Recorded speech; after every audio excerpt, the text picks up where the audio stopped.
Je vais commencer par une petite présentation. Donc, je suis Anis Mziani, je suis diplômé à Polytech Alger. Je suis parti en France, j'ai fait un master en sciences de la donnée, analyse, donc data science, intelligence artificielle. J'ai eu l'opportunité d'avoir travaillé dans deux startups. Je suis arrivé parmi les premiers salariés, donc j'ai vu ce qui se faisait. Donc j'ai eu l'opportunité d'avoir embarqué dans des projets au moment du pré-amorçage jusqu'au moment où les boîtes ont atteint un niveau de scale-up. Mais du coup, donc après avoir vu ce qui se faisait et toujours en ayant eu un peu une petite ambition dans ma tête, c'était de pouvoir faire quelque chose qui me ressemblait. Donc j'ai eu l'idée de pouvoir cofonder une startup, Think2, que j'ai cofondée l'année dernière et où on a l'ambition de pouvoir mettre toutes les sciences de la donnée à la main des profils métiers. J'ai préparé une présentation aujourd'hui pour vous permettre de vous projeter et de comprendre comment on peut libérer le potentiel des données et comment on peut maîtriser l'intégration de l'intelligence artificielle dans notre flux de travail. Je vais commencer ma présentation avec quelques chiffres. Donc 53% des entreprises pensent aujourd'hui que l'intelligence artificielle, ça va être la technologie qui va leur permettre de booster le business. Et 50% des entreprises aujourd'hui, selon une étude du Forbes, utilisent de la data pour la prise de décision, donc d'une façon générale. Et 60% des entreprises pensent que l'intelligence artificielle peut être la technologie qui va leur permettre vraiment de se propulser et propulser leur business. Voilà. Ça, c'est vraiment au détriment de plusieurs limites auxquelles sont confrontées les entreprises au quotidien. Donc la première limite, ça va être une limite de compétences. Donc 45% ont peur de franchir le pas parce qu'elles pensent qu'elles vont avoir du mal à recruter des employés qualifiés, à trouver des solutions qui vont leur répondre à leurs besoins parfaitement.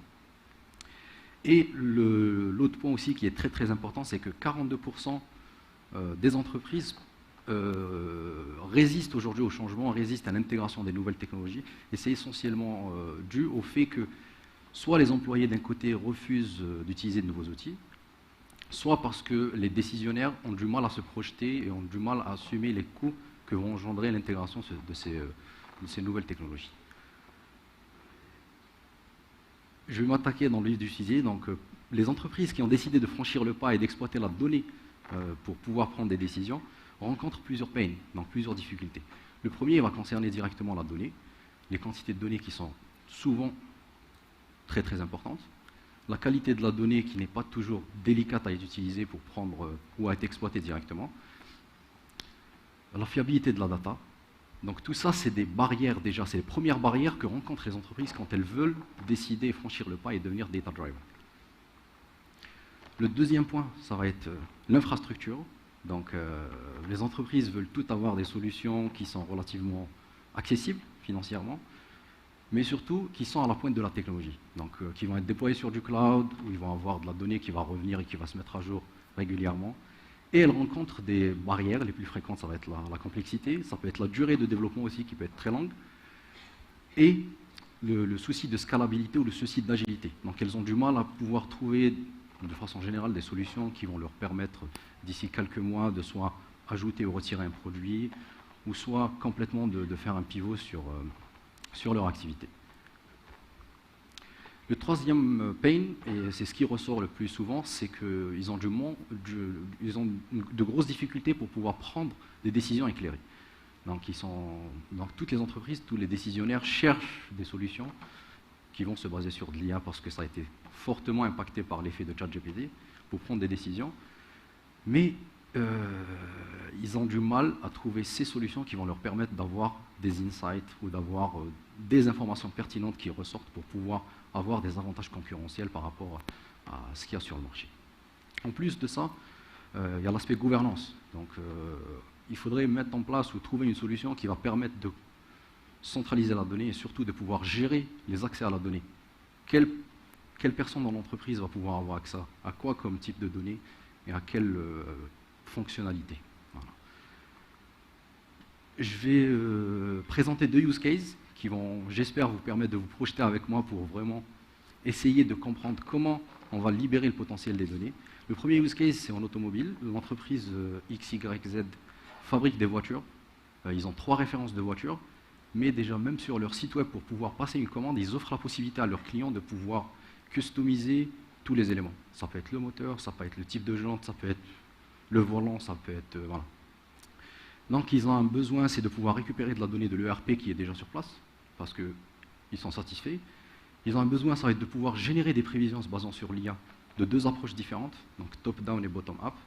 Donc d'une façon globale, où ils vont générer des prévisions par rapport au nombre de véhicules qu'ils vont vendre, et d'une façon plus granulaire, où ils vont aller générer des prévisions par rapport aux composants qui vont constituer les voitures qu'ils vont aller vendre. Et le troisième point, ça va être de vraiment reconnecter automatiquement les prédictions à l'ERP qui est sur place. Techniquement, la solution qu'on pourrait présenter dans ce cas-là, ça va être ce qu'on appelle un ETL, Extract Transform Load, pour récupérer automatiquement la donnée de l'ERP. Le deuxième point, ça va être de concevoir et de modéliser un modèle de machine learning pour pouvoir générer des forecasts harmonisés.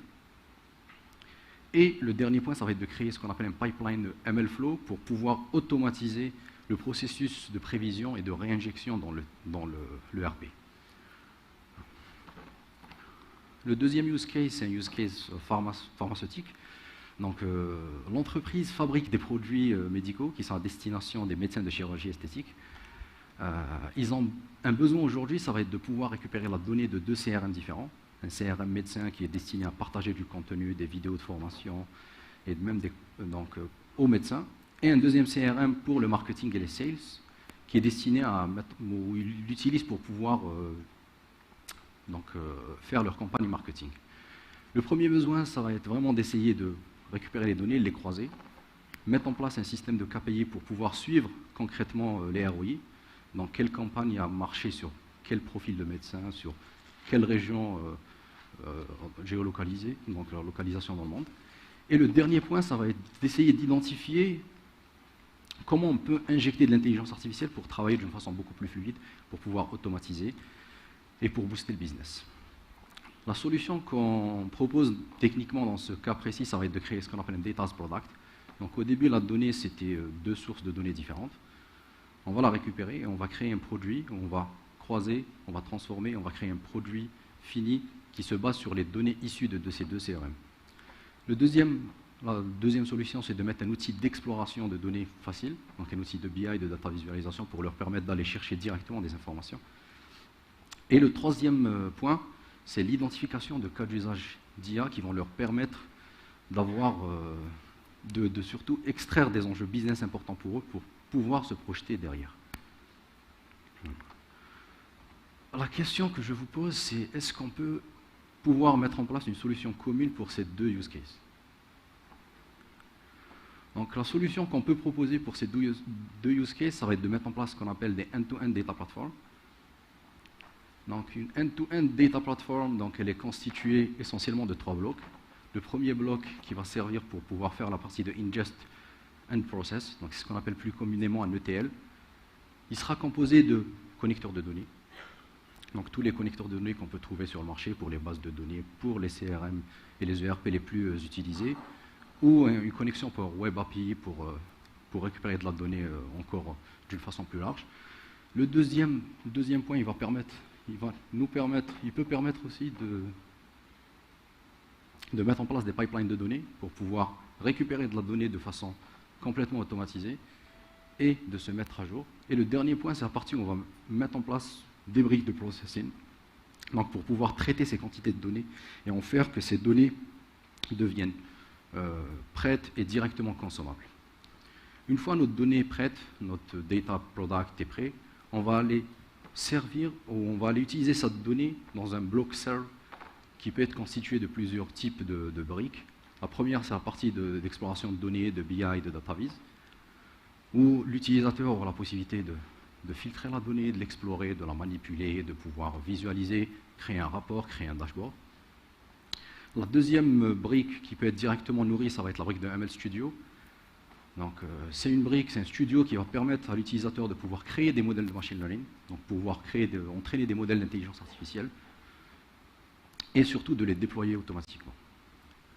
La dernière brique, c'est ce qu'on appelle un Dev Studio, ça peut être un studio aussi, qui peut être connecté à ces sources de données, qui vont permettre aux entreprises de pouvoir créer des applications customisées qui se nourrissent des données qu'ils sont en train de recueillir avec le temps. Voilà. Ce bloc-là, il va servir directement à ce qu'on appelle les business users. Donc la brique de BI Data Visualization Elle va permettre de générer des dashboards et des rapports qui sont utilisés par les profils métiers pour pouvoir consommer la donnée directement d'une façon visuelle. La brique de ML Studio va permettre de créer des applications ou de déployer sous forme d'API qu'on va les reconnecter à des ERP, à d'autres outils, même à des applications internes. Donc les modèles qu'on a entraînés et qu'on a mis en production, on va les connecter directement. Et la brique de Dev Studio va nous permettre de créer des applications customisées qu'on va aller déployer sur le cloud. Maintenant, et l'objectif dans tout ceci, ça va être vraiment d'essayer au maximum d'avoir ce qu'on appelle des workflows optimisés.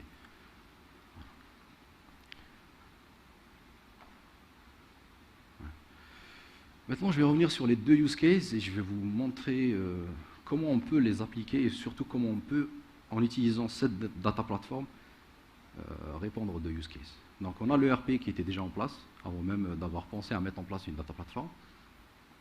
On va développer, on va utiliser un connecteur, ça dépend s'il existe déjà ou sinon on va développer un connecteur custom pour pouvoir récupérer de la donnée. Une fois cette donnée récupérée, donc on va créer un pipeline de données qui va nous permettre de récupérer de la donnée chaque fois d'une façon automatisée. On va transformer la donnée, on va la pré-traiter pour qu'elle puisse être directement consommable par des différentes briques, celles qu'on a vues tout à l'heure dans la branche Serve. On va faire de la R&D pour pouvoir enfin entraîner et de trouver le modèle de forecasting dont ils avaient besoin. Donc un modèle qui va aller générer des prévisions dans les deux échelles, une échelle granulaire et une échelle plus haut niveau au niveau des véhicules. Une fois le modèle qu'on a trouvé répond parfaitement au cahier des charges et à les performances nécessaires pour être utilisé à grande échelle et en production, on va aller déployer le modèle sous forme d'une API. Donc en utilisant ce qu'on appelle plus communément du MLOps, donc pour pouvoir entraîner, mettre en production et maintenir avec des processus bien définis toute la partie machine learning. Une fois l'API a été déployée, on va les reconnecter directement à l'ERP, l'API, pour pouvoir réinjecter les données. Il va rester la partie d'automatisation. Donc l'objectif, c'est de mettre en place ce qu'on appelle un orchestrateur de données qui va à une fréquence donnée tous les mois généralement. Dans ce use case en particulier, ils avaient besoin de générer des prévisions tous les mois. Donc le début du mois, ils vont aller récupérer de la donnée de l'ERP, la traiter, générer des prévisions grâce à la brique de forecasting et la réinjecter. Okay. Et la réinjecter dans l'ERP en question. Le deuxième use case, qui était le use case pharmaceutique, donc là c'est un use case qui est un peu différent techniquement. On a deux connecteurs de données. Le premier c'est le CRM de vente, et le deuxième c'est le CRM médical. L'objectif c'était de pouvoir créer un data product, donc de pouvoir les merger, ces sources de données. On va trouver, grâce à des méthodes de data engineering, des façons de pouvoir croiser ces données et de créer un data product qui peut être utilisé dans la brique Serve pour pouvoir mettre leurs données ou leur mettre à disposition l'outil de BI et data visualisation dont ils avaient besoin pour avoir cette agilité à pouvoir explorer les données. Et surtout, on va aller travailler des use cases très particuliers. L'un des use cases qui ressort directement, c'était de pouvoir identifier quel type de campagne marketing leur permettait d'atteindre le profil de médecin dont ils voulaient atteindre par rapport à la localisation et par rapport à la spécialité dans la chirurgie esthétique. Voilà. Et une fois les deux applications ont été conçues, donc on va mettre à disposition l'outil à ce qu'on appelle des business users, à travers un dashboard et à travers l'application qu'ils pourront utiliser directement.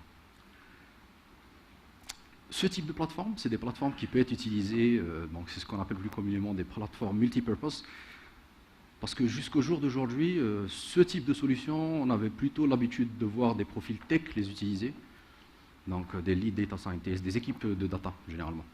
Mais de plus en plus, et c'est en train de devenir quelque chose de plus général, et on l'a vu beaucoup avec l'émergence de ChatGPT, les profils métiers demandent de plus en plus à pouvoir utiliser l'intelligence artificielle et surtout à pouvoir utiliser les données qu'ils génèrent pour prendre des décisions. Maintenant, d'une façon plus générale et pour pouvoir conclure ma présentation, donc ce type de solution, il va prendre des décisions plus éclairées en se basant sur les données que l'entreprise elle-même génère. Voilà. Je vous remercie pour votre attention. Voilà. Si vous avez des questions, il y a mon QR code pour le LinkedIn. Donc, Voilà, si vous voulez, si vous avez des questions. Merci beaucoup, Anis. Exploiter les données renfermées dans nos documents, un défi